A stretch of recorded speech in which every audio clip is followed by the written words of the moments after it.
If there is a woman in the world who should not have had a special child, it is me. I didn't want any child. I've never wanted a child. It's the single subject on which I've been consistent my whole life. Since I was 4 years old and people gave me plastic baby dolls, I declared, I don't want a baby. I declared it like a metronome. I declared it at 4, 14, 24, and 34. No biological clock kicked in for me. Or rather, it may have kicked and ticked, but I couldn't have cared less. My life was that of a nomad, an adventurer, a romantic, a solitary, driven, night-owling writer. I had a robust contempt for people who passed the baton to the next generation. Having children is what you do when you give up on your own life, I believed. It is when you stop thinking you may become a writer, explorer, actor, genius, that you decide to give birth to a writer, explorer, actor, genius. Becoming pregnant is an act of resignation.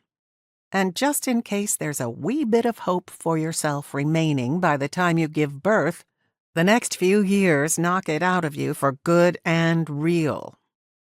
Where once you could write all night, drinking red wine and white spirits to keep the words rushing, where once you could pick up and travel around the globe at a moment's notice, staying in flea-bag hotels, hitchhiking with strangers, and occasionally sleeping with them, now you had to lead a regulated, routinized, forward-planning and safety-checked life.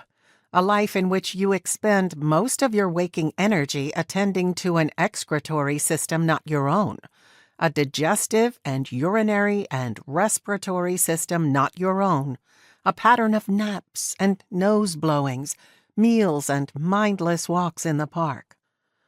Where once, perhaps, you sang your heart out to glean a standing ovation from crowds of distinguished critics, now you sing your heart out, often at greater length and with more stress, to obtain the dropping of an irritated infant's eyelids. Oh, how fallen, how changed, as one of Milton's angels says when he sees Lucifer, still recently the star of heaven, descended onto earth and turned into a homely devil. Oh, how fallen, how changed, said I, when I saw friends of mine, once sexy, glamorous, and full of promise, now with spit-up clinging to their thickening shoulders. What a waste of genius and beauty, thought I. Lest there be any doubt, I got pregnant by accident.